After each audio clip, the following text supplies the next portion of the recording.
Hello. This is my review on the final season of Legend of Korra, Season 4.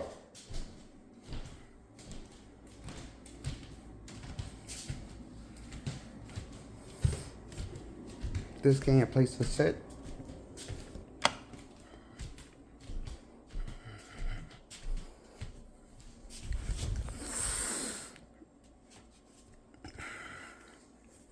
This is my review on Season 4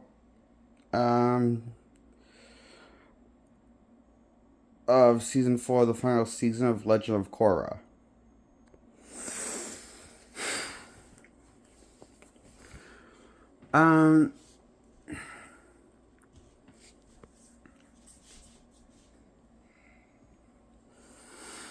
I feel like my feelings to this is kind of similar to my feeling to Season 3 of Avatar The Last Airbender, the final season of the show.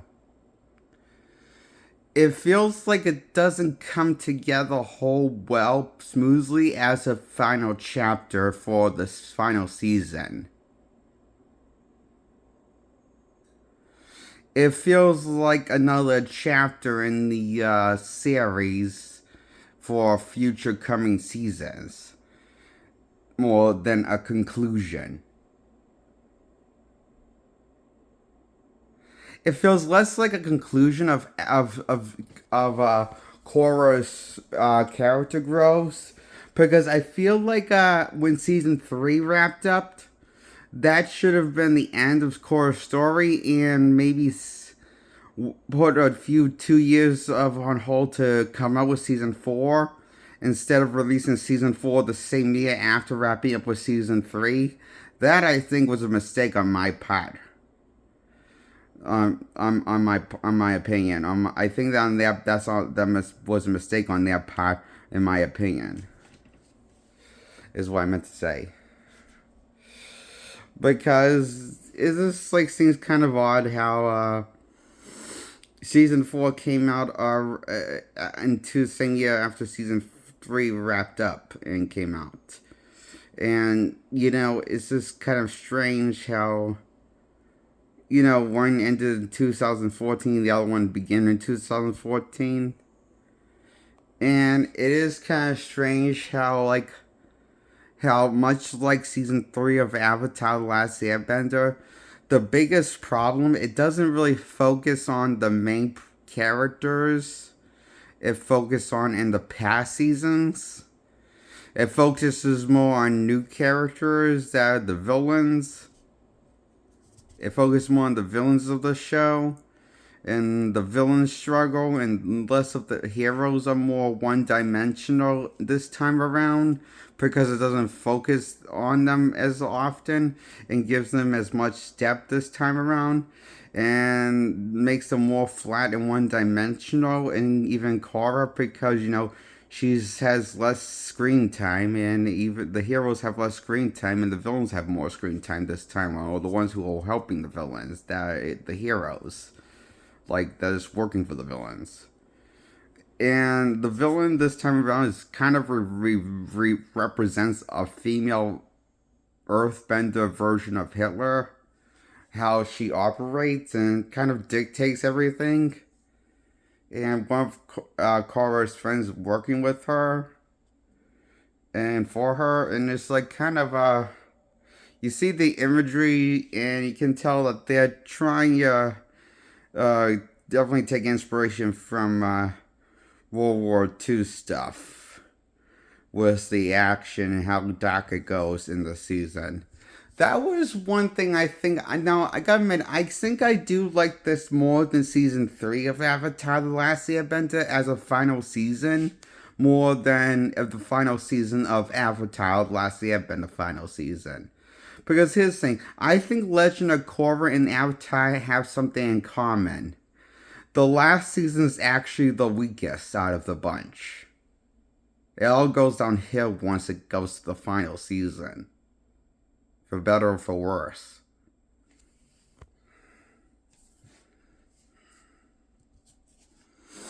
Once they get into that final season, it starts like have a ripple effect where some things start to not land as smoothly for story beats and character plot lines. So in season four, they have a trouble balancing developing the villains and the to the point like well they don't have they have trouble balancing developing the good guys and the villains and give them equally as much screen time and writing, but this time it's not as sharp or complex this time with the character growth with Korra or and the people she interacts with are on her side, or her friends, and they don't have a lot of stuff to do with the heroes to make them interesting and develop them on the good guy side of this time around. But the reverse is said for the villains of the story, or people who are helping the villains that are good guys. In season four of called Balance is the name of the.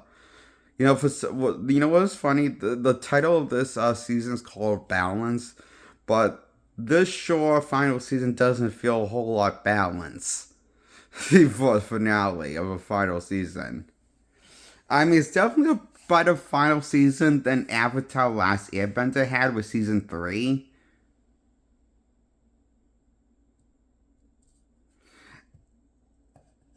Because it takes more. It does it. I will say I think the reason why, because it does go more mature with the violence and its tone and the villains this time around.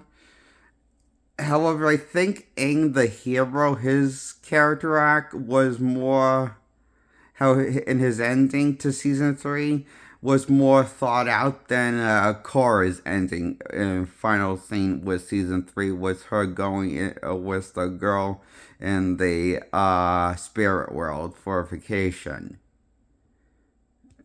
to hang out. It just seemed out of nowhere. Like that final scene, it seemed out of nowhere.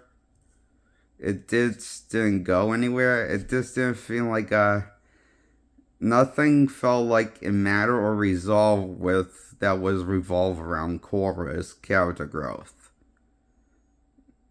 Nothing seemed resolved or nothing. I mean, I will. It was kind of strange how in episode 1 we don't see her until the end. So I think it's going to be more interesting episode 2, but really she's just running from responsibility of being the avatar and just joining underground fights and not being the avatar for a bit. And it's not really explained why she's running from being the avatar for now. It's just, I mean, I guess she has PTSD, but or she gets quickly over it, or I'm not sure.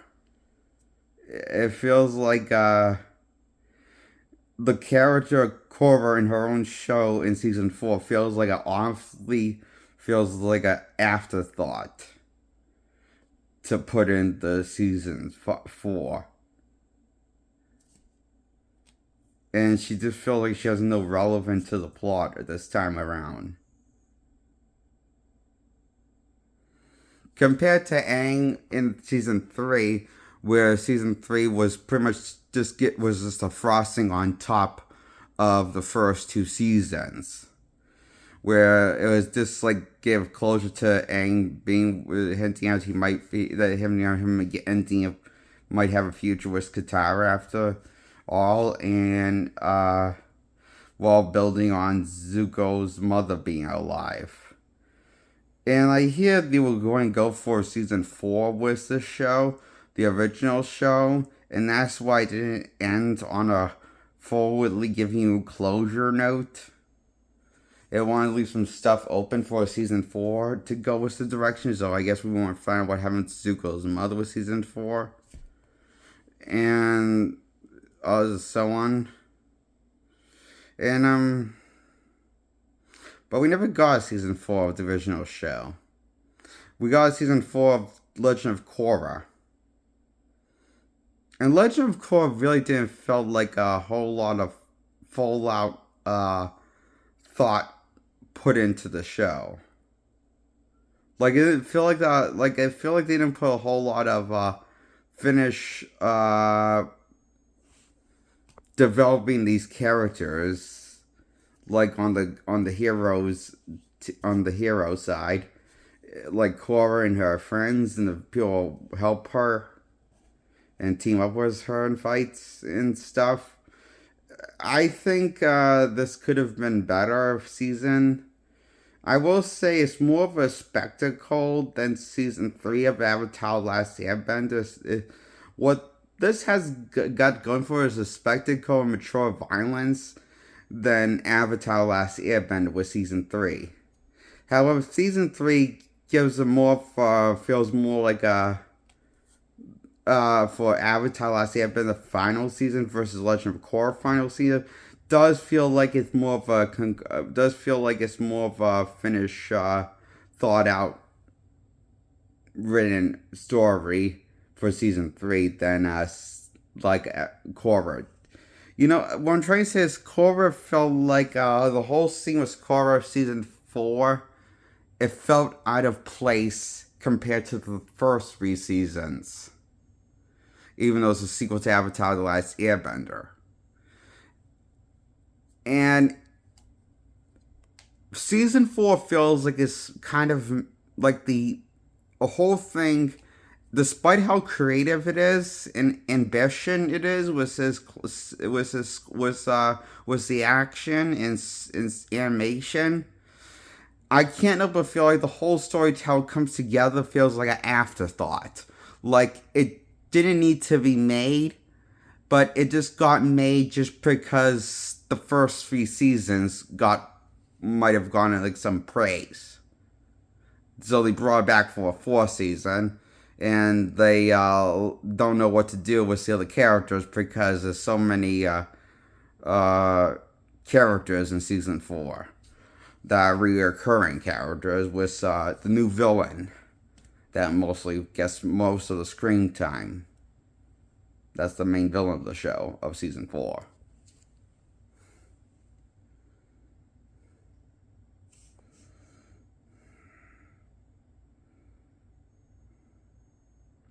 I'm very conflicted about season 4. Still, I want to give it a 10 out of 10 because it did lift her impersonation, good impersonation on me. Nonetheless, I remember it, and it did left a good impersonation on me. Even though it had its problems.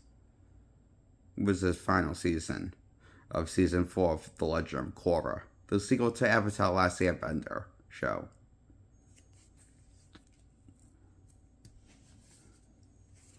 So yeah, that's my review on season 4 of Legend of Korra, known as Book 4 Balance. Titled. Is also titled that. Okay, that's my review on Legend of Korra season 4, the final season of Legend of Korra. Why I give it a 10 out of 10. Goodbye, subscribe, like this video. Hit the subscribe button. Grow my subscribers, please. Goodbye.